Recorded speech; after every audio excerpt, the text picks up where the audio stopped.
উপস্থিত সকলকে আমার প্রীতি এবং শুভেচ্ছা।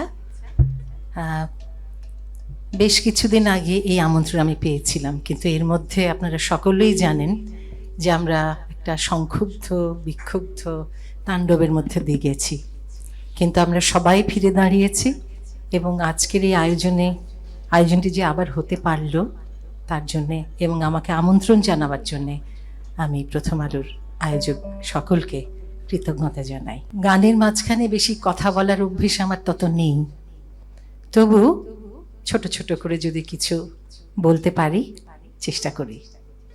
শুরু করছি রবীন্দ্রনাথের একটি প্রার্থনার গান দিয়ে।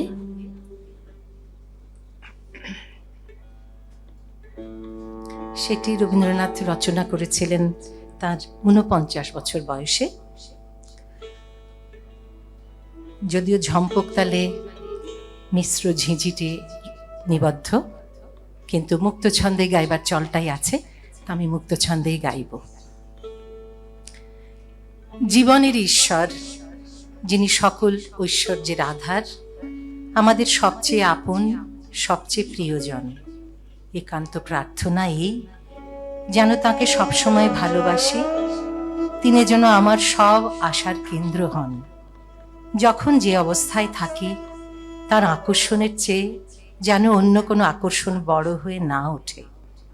অন্তরে তাঁর ডাক শুনলে তখনই যেন সব বাধা বাঁধন কাটিয়ে তার আহ্বানে সাড়া দিতে পারি। বাইরের ঐশ্বর্য যেন আমার মন আকৃষ্ট না হয়, তার কাছ থেকে অন্তরের সম্পদ অর্জন যেন আমার একমাত্র কাম্য হয়। আমার মধ্যে যা কিছু শ্রেয়, যা কিছু সুন্দর আছে, তা যেন তাঁর সুরে গীতিময় হয়ে ওঠে।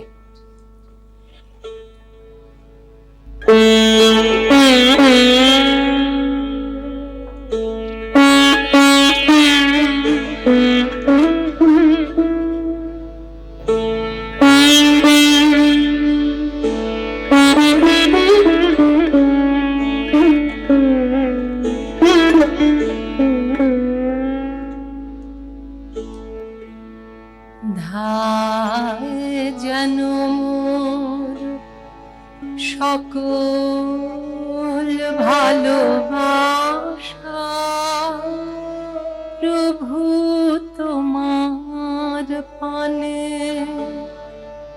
তোমার পানে, তোমার পানে যায় যেন মোর সকল গভীর আশা, প্রভু তোমার কানে, তোমার কানে, তোমার কানে। চিত্ত মম যখন যেথাকে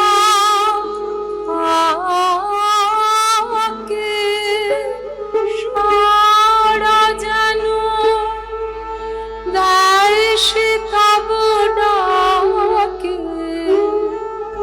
চিত্ত মম যখন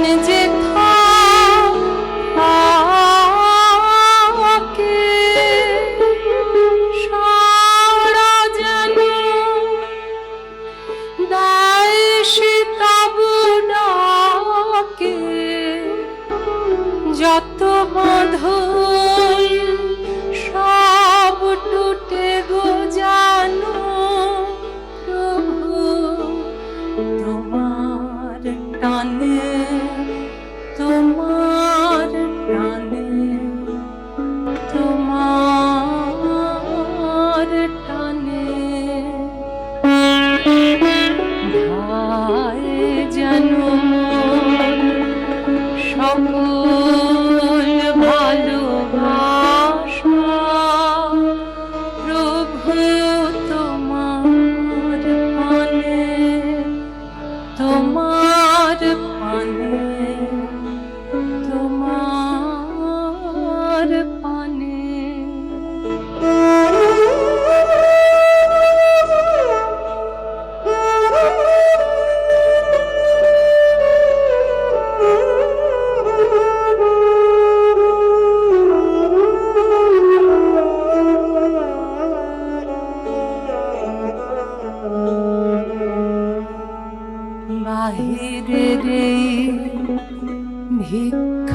ভরা থালি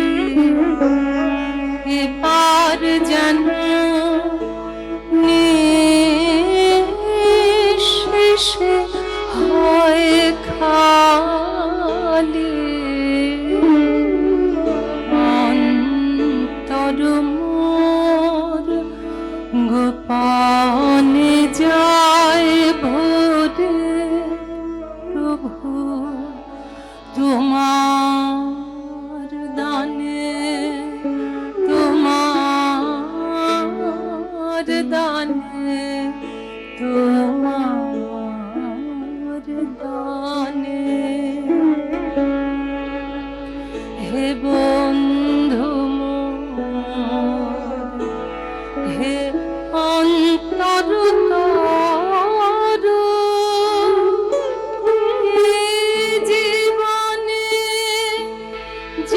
কিছু সুন্দর হে বন্ধু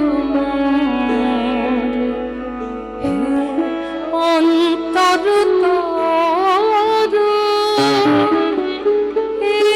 জীবনে যা কিছু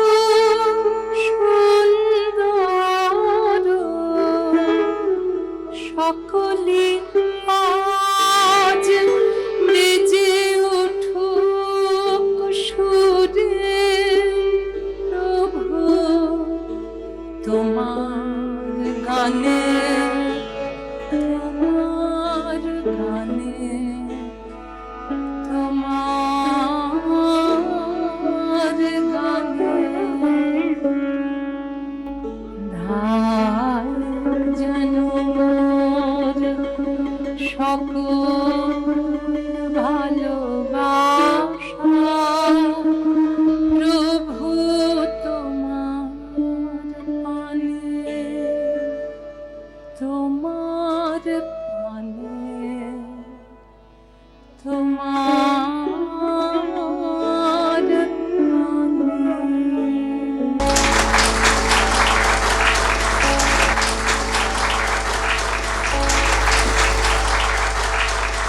দুদিন ধরে যেভাবে বৃষ্টি হচ্ছে আমি অন্য গান ভেবেছিলাম, পরে মনে হলো যে বর্ষায় গাওয়া উচিত হবে।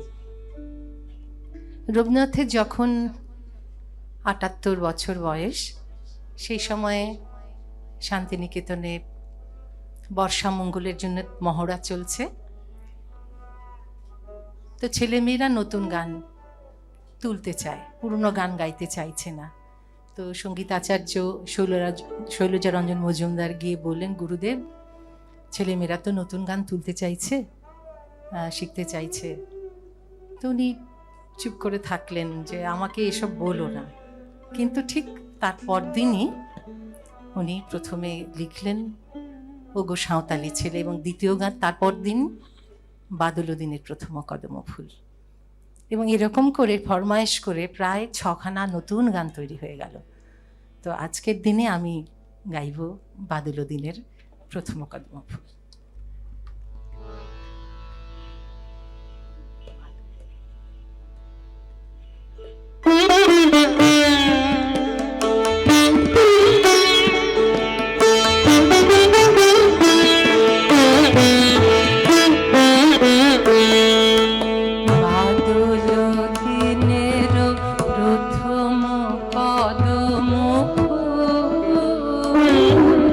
করেছো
বয়সে সেই ফরমাইশি গান, খুব পরিচিত আরও একটি গান, কিন্তু এত ছন্দময়, এবং সেখানে দেখবেন আপনারা খেয়াল করে রিমিঝিম রিমিঝিম রিমিঝিম, এই যে একটি উচ্চারণের ব্যাপার রয়েছে।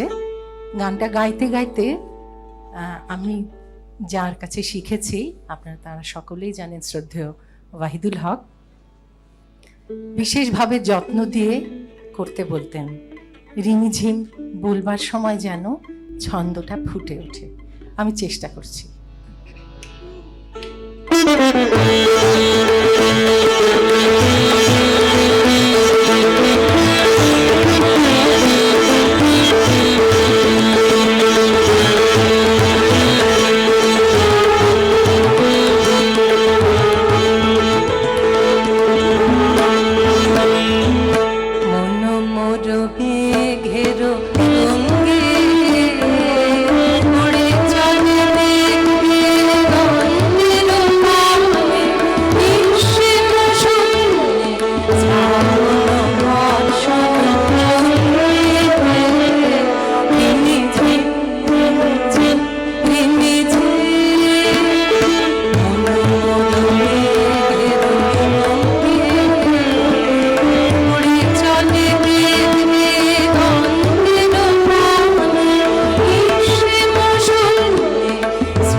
আমি আসলে অতুল প্রসাদ সেন, দ্বিজেন্দ্রলাল রায়ের গান গাই, রজনীকান্ত, কিছু নজরুল। তো স্বল্প ইয়েতে তো সবার গান গাওয়া সম্ভব নয়, তবে আমি চেষ্টা করছি দুখানা বর্ষার আবহেরই অতুল প্রসাদের গান।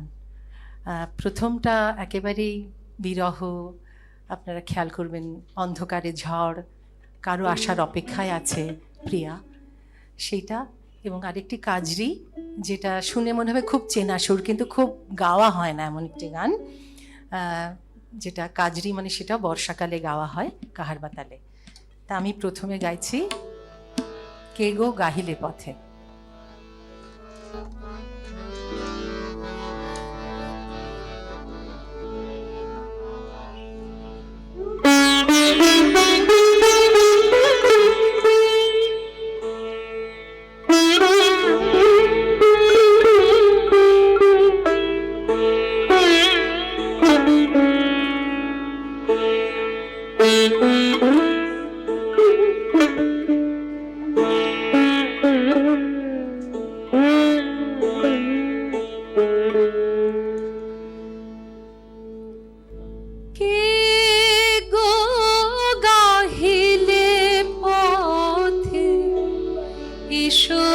পথে বলিয়া দুয়ার খুলিনু যবে, কান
অন্তরে অতল মোরা বাহিরে চঞ্চল মোরা অন্তরে অতল সে অকালে সদা জলে রতন জল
আমি যন্ত্রানুর সঙ্গ ছাড়াই গাইব, তো সকলের একটু মনোযোগ আকর্ষণ করছি।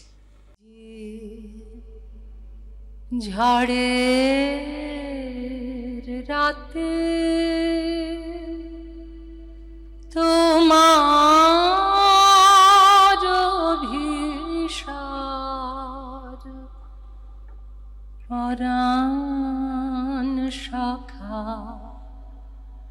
বন্ধু হে আমার, আজি ঝড়ের রাতে তোমার অভিসার পরাণ সখা বন্ধু হে আমার, আকাশ কাঁদে হতাশ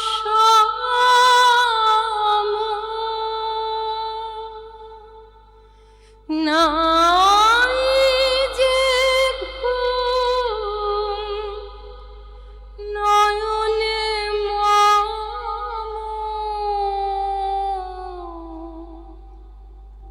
আকাশ কাঁদে হতাশ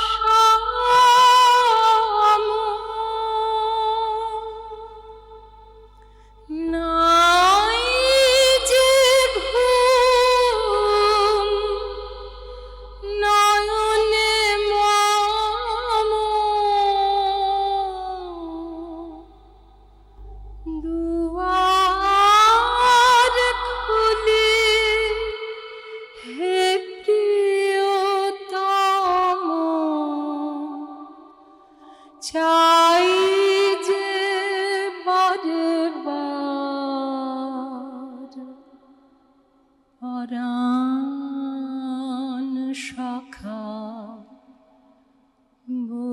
বন্ধু হে আমার, বাহিরে কিছু দেখিতে নাহি পাই, তোমার পথ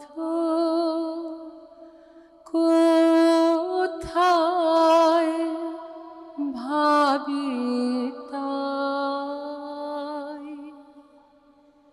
বাহিরে কিছু দেখিতে নাহি পাই তোমার পথ কোথায় ভাবি তাই সুদূর কোন নদীর পারে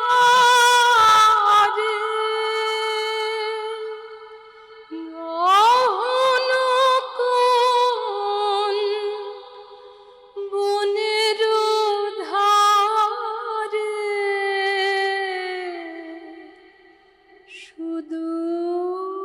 সুদূর কোন নদীর পারে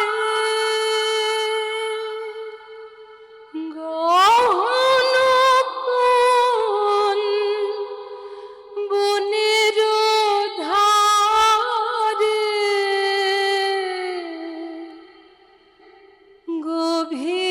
গভীর কোন অন্ধকারে হতেছ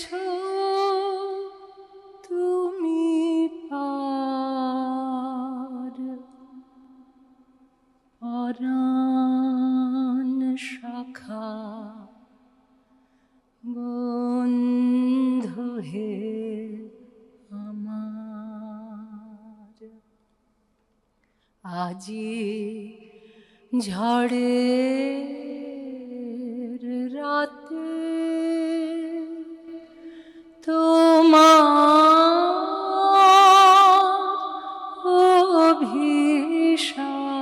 অভিসার পরাণ শাখা বন্ধু হে আমার।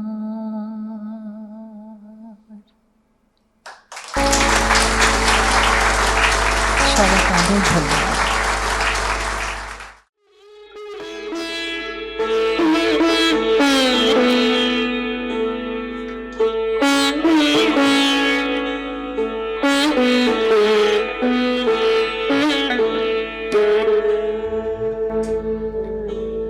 চিনিলে না আমারে কি চিনিলে না চিনিলে না আমারে কি চিনিলে না দীপহারা মনে আমি ছিলাম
চিনিলে না, চিনিলে না আমারে চিনিলে না। দীপহারা মনে আমি ছিলাম মনে ফিরে গেলে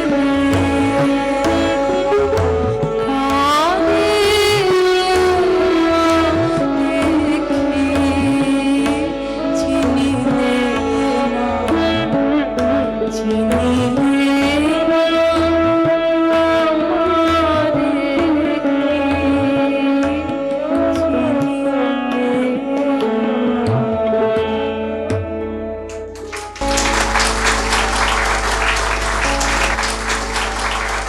খুব ভালো লাগলো আজকে এখানে এসে। আসলে একটা কাজের জায়গায় এরকম করে সুন্দর একটা আয়োজন করা সম্ভব, এটা বোধহয় প্রথম আলোই পারলো। আমার এই অভিজ্ঞতা একেবারে অভিনব এবং আমার ভীষণ ভালো লেগেছে। আমি আবারও কৃতজ্ঞতা জানাচ্ছি প্রথম আলোকে।